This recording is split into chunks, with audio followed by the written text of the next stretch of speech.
Olá, meu nome é Bruno Campelo, eu sou professor e pesquisador da Universidade Federal de Pernambuco e eu estou aqui para falar a respeito de 5 erros comuns que são cometidos com relação à pandemia da Covid-19 no mundo inteiro e das consequências que isso tem para a sociedade. Trata-se aqui de 5 grandes falácias e enganos que são cometidos por pesquisadores, mídia, autoridades governamentais e que têm implicações muito sérias e às vezes bastante negativas para a sociedade como um todo. Eu me refiro a erros que já foram apontados muito notadamente pelo Prêmio Nobel de Química de 2013, o biofísico Michael Levitt, mas também por pesquisadores de Israel, de várias universidades americanas e alguns centros da Europa. Paradoxalmente, também são erros que são cometidos às vezes por instituições bastante prestigiosas ou bastante idolatradas, como por exemplo o Imperial College de Londres, ou mesmo a Organização Mundial de Saúde. Vamos ver direitinho exatamente que erros são esses e que implicações eles têm. O erro número 1 é o erro de observar os casos e não se concentrar nas mortes. O que é que eu quero dizer com isso? Eu quero dizer o seguinte, que todo mundo presta muita atenção e dá um peso muito grande a quantos novos casos surgem do coronavírus e qual é a sua progressão e a sua velocidade, procurando os picos de pandemia e tal. Por que isso é um erro? Por um motivo muito simples. Nós não sabemos quantos novos casos de fato existem, porque a quantidade de novos casos depende de quantos testes nós aplicamos e para quem, e quando e onde. Tudo isso faz que em nenhum país, mesmo na Coreia do Sul, mesmo nos países que mais gastaram dinheiro com isso, não se tenha uma noção exata do tamanho dessa infecção. As mortes, por outro lado, elas são bem mais fáceis de observar do que os casos silenciosos de coronavírus ou da Covid-19, né? E além disso, tem uma outra coisa que a morte, na verdade, é o resultado que interessa a gente. Porque a gente só se preocupa com o coronavírus por um motivo. Porque ele pode matar. Se ninguém morresse com coronavírus, ninguém ligava para o coronavírus. Certo? Aí que diferença faz você ter esse foco na quantidade de mortes e não na quantidade de casos? Bom, além de você estar trabalhando com um número mais preciso, etc, e um número que realmente importa, você tem um diagnóstico bastante diferente. Para ilustrar, se você pegar a série mundial de novos casos diários de coronavírus, pega no site da Johns Hopkins ou de qualquer outra instituição que faça esse acompanhamento, tem várias delas na internet, vocês vão ver que houve um crescimento na quantidade de casos até algum ponto de abril, no início de abril. Depois os casos permaneceram estáveis e voltaram a crescer um pouquinho lá por volta do início de maio. Certo? Porém, se você olhar a quantidade de mortes por dia de Covid-19 no mundo inteiro, o gráfico vai ser bem diferente. Você vai ver um grande crescimento, porém você vai observar um claro pico por volta do dia 18 de abril e depois uma queda de mais de 40% do dia 18 até a presente data, até o dia 3 de maio. Então, é uma diferença bem grande, porque se você olhar para a quantidade de casos, você vai dizer que o coronavírus cresceu, estabilizou, mas depois voltou a crescer. Se você olhar para as mortes também, você vai dizer, olha, o impacto do coronavírus na sociedade subiu rapidamente, atingiu um pico no dia 18 de abril, e de lá para cá caiu substancialmente, se aproximando quase à metade dos casos daquela época. Agora vamos falar do erro 2. O erro número 2 é, ao se observar as mortes, se focar nas mortes notificadas e não nas mortes ordenadas por data do óbito. O que acontece é bem simples. As mortes notificadas num certo dia é a quantidade de mortes que se descobriu naquele dia. Se eu receber agora um pacote aqui no Brasil de 1000 resultados de exame de 15 dias atrás e souber que há 15 dias atrás morreram aquelas 1000 pessoas de coronavírus, eu vou contar aqueles casos na notificação do dia de hoje. Isso artificialmente infla a quantidade de casos que eu tenho hoje e artificialmente subestima a quantidade de casos que eu tive no passado. Aí a consequência disso é o seguinte: você tem uma progressão na quantidade de mortes acontecendo por coronavírus que tem um certo formato qualquer, e aí os casos mais recentes vão tender a ser superestimados na notificação e os menos recentes subestimados. Aí o que acontece com isso é que você fica com uma curva com formato abaulado, aquele famoso crescimento exponencial que todo mundo fala. Só que isso tem uma ilusão matemática. Porque aquelas pessoas que estão lá em cima não morreram naqueles dias, morreram antes. E muitas das pessoas que morreram aqui não estão sendo contabilizadas. Quando você pega as séries de óbitos ordenadas por efetiva data de falecimento, o quadro que se tem é muito diferente. Você vê, por exemplo, no caso do Brasil e no estado de Pernambuco, você vê uma tendência de crescimento, pico e tendência de queda. No Brasil, essa tendência de queda nas últimas semanas já chega a mais de 30%. E no caso de Pernambuco já chega a mais de 20%. Ou seja, algumas semanas atrás, a média diária de mortes por coronavírus era 30% maior no Brasil e era 20% maior em Pernambuco, pelo menos. E a tendência continua sendo de queda. Em outras palavras, ao invés de a gente observar um crescimento rápido, acelerado, que tem o seu pico ainda muito longe, ou apenas agora estamos chegando a ele, o que nós temos, na verdade, é uma situação onde um pico já aconteceu há semanas atrás e já estamos dentro do processo de queda. Então, esse é o erro número 2. O erro número 3, ele tem a ver especificamente com relação à questão do isolamento social. O isolamento social, o distanciamento social, as medidas restritivas, têm como por objetivo controlar a quantidade de pessoas que interagem umas com as outras e, consequentemente, reduzir a velocidade de propagação do vírus. E com isso, espera-se desonerar o sistema de saúde, atenuar a quantidade de mortes para que a sociedade possa digerir melhor, assim por dizer, a pandemia. Aí qual é o problema com isso? O problema com isso é que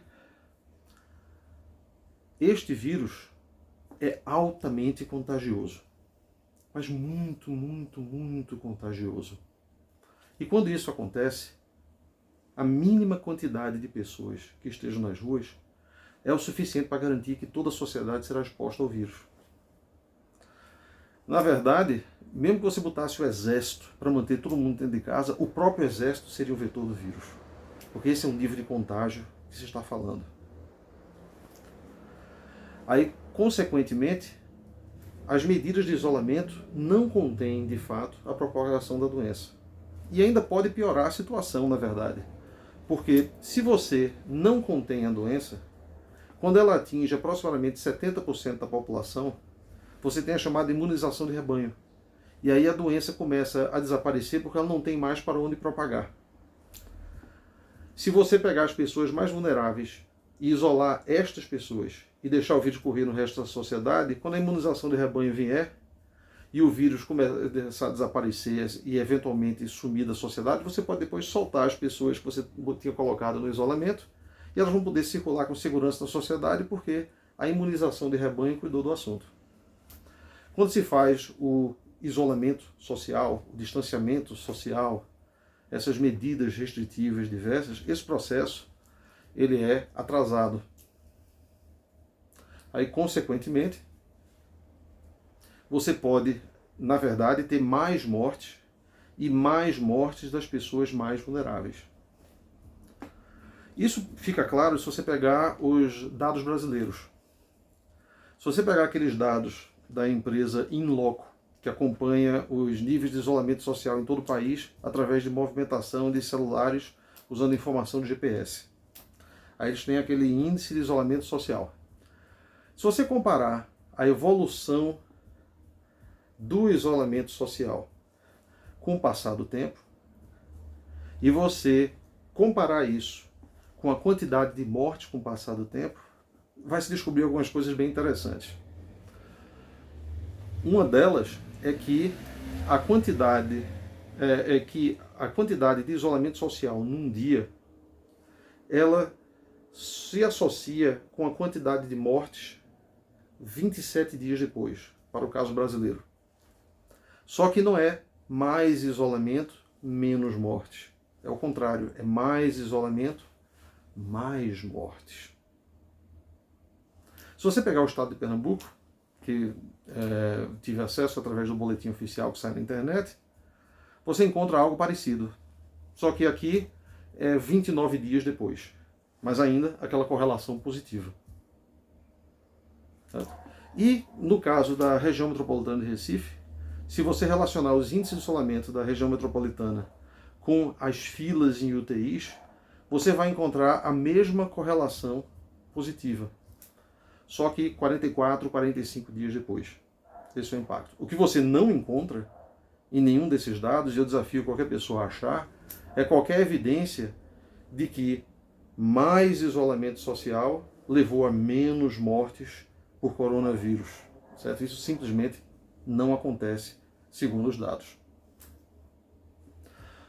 O quarto erro é aquele de você achar que o isolamento social, aquele que a gente viu que não funciona e provavelmente é até prejudicial, é que esse isolamento social pode ser controlado ou facilmente controlado mediante decretos, mediante ações municipais, estaduais, etc. Aí basta você fazer uma análise muito simples para ver o quanto isso está equivocado. Se você pegar os índices de isolamento social de Pernambuco ao longo do tempo, aí pegar as curvazinhas, desde o início até agora, aí você compara essas variações do isolamento social com as variações do isolamento social no Brasil como um todo. Se você fizer isso, você vai descobrir que você explica pelo menos 97% da variância do isolamento social em Pernambuco pelo isolamento social no Brasil como um todo. Traduzindo isso em miúdos, isso significa que as variações no isolamento social em Pernambuco não seguem ou reagem às ações locais feitas pelos governos municipais e estaduais. Ela varia de acordo com os mesmos fatores que influem nos outros estados no país como um todo. Consequentemente, os governos locais não controlam o isolamento social. De modo que, mesmo que o isolamento social funcionasse, e ele não funciona, como nós já vimos, ele é até prejudicial, mas mesmo que ele fosse positivo, nós não teríamos capacidade de controlá-lo. Outra maneira de ver isso é se você pegar a série em Pernambuco das variações do isolamento social em função do tempo, e você justapor em cima do gráfico a data das diversas restrições que foram colocadas, como, por exemplo, fechamento de parques, fechamento do comércio, a quarentena, fechamento de shopping, etc, etc. Aí você observa que tem certas tendências, e aí quando vem aquela medida governamental, a tendência permanece inalterada. Então, basicamente, não funciona. O quinto erro que é cometido, e esse erro é muito importante, na verdade, é o seguinte, é subestimar o custo humano do fechamento e do isolamento da sociedade. Fala-se muito em economia versus vidas, né? Mas só diz isso, na verdade, uma pessoa que está completamente distanciado e alienado da realidade social da maior parte das pessoas do planeta e certamente no Brasil. Porque as pessoas que têm uma mínima noção disso que seja, sabem que economia é vida. Certo? E que se você prejudica a economia, você está matando pessoas. Existe muita evidência disso. Por exemplo, sabe-se que a economia no Brasil, no caso do PIB, deve ter uma retração de uns 7% esse ano. O desemprego vai aumentar mais de 100% e assim por diante. Aí uma coisa que talvez as pessoas não se deem conta é que no Brasil, para cada 1% de aumento no desemprego que você tem um aumento de 0,5% na mortalidade. Outra coisa que não é contabilizado são coisas como fome, por exemplo. A Organização Mundial de Saúde está estimando que a quantidade de pessoas passando fome e desnutrição no planeta deve dobrar como consequência das ações de isolamento nos vários países em função da pandemia do novo coronavírus. Outra coisa que sobe muito como consequência das medidas restritivas são as doenças mentais, a violência doméstica, os casos de abuso, suicídio. Então estamos falando de medidas restritivas que têm um impacto muito caro em termos de sofrimento humano e de vida humana, sim. Porque economia é vida, não se iludam. Considerando todas essas 5 coisas que foram mencionadas ao mesmo tempo, a gente percebe que o que é feito na maior parte dos países, e certamente é feito no caso da maior parte do Brasil e em Pernambuco em particular, são decisões equivocadas e medidas equivocadas com relação a como lidar com a pandemia. O isolamento social proposto não consegue ser implementado na prática, não consegue ser controlado. Se fosse controlado, não produziria efeito. E se faz tudo isso a um altíssimo custo de vidas humanas para tentar controlar o crescimento de uma pandemia cujos piores resultados já estão no passado. Isso é bastante sério, né? Porque tem implicações para todas as pessoas, em toda a sociedade. Você tem um imperativo não só de interesse pessoal, mas também um imperativo ético de se agir em função disso. E esse é o motivo de eu colocar eu colocar aqui eu espero que seja uma comunicação viral, mas é o motivo pelo qual eu quero passar adiante essa mensagem, uma tentativa de que ela possa chegar às pessoas que tomam decisão. E olhe, todos os itens que eu apresentei aqui são bastante sólidos. São baseados em boletins oficiais, em dados oficiais, em medidas objetivas, usando uma matemática muito simples. Não tem nenhum modelo esotérico, nenhuma pesquisa que só eu fiz, nenhum dado que só eu tenho. Tudo que eu estou falando aqui é perfeitamente auditável e verificável. E, na verdade, eu desafio qualquer pessoa que seja a pegar os dados oficiais e mostrar, por exemplo, que o isolamento social tenha salvo alguém aqui no Brasil, ou em Pernambuco, ou em qualquer parte do país.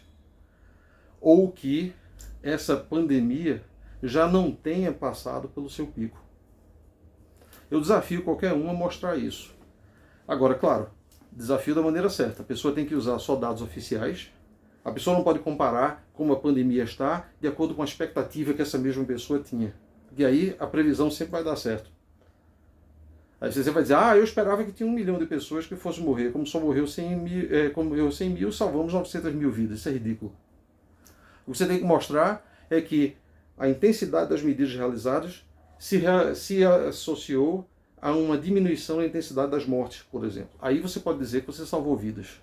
Caso contrário, você está só especulando num raciocínio circular. E você não está indo para lugar nenhum. E é claro que quando eu digo também que eu desafio as pessoas, eu quero que, uma vez que a resposta seja dada, eu tenho um direito de resposta a essa resposta, uma tréplica, certo? Para poder dar a minha opinião, que diga-se passagem, se a pessoa demonstrar corretamente, usando os dados, usando uma lógica boa, que eu estava errado, eu digo, eu estou errado, pronto. Eu sou humano feito qualquer outra pessoa. Agora, eu quero a oportunidade de escrutinizar essa lógica e se ela não estiver correta, eu dizer, não, desculpa, você não provou que eu estava errado, não. Certo? Enfim, isso é o que eu queria apresentar. Eu espero que essa mensagem chegue aos tomadores de decisão e que eles tenham racionalidade e moralidade suficiente para poder agir em função dela, ou pelo menos investigar como possibilidade. Olha, governantes, não confiem em mim. Apenas pensem na possibilidade que eu estou levantando e verifiquem por conta própria. Qualquer pessoa que pegue os dados e faça certas análises bem simples em cima deles, é forçado a chegar à mesma conclusão. Porque 2 mais 2 é 4, não é 3 e nem é 5. Ok? Tá bom, muito obrigado e desejo o melhor para todos. Até mais.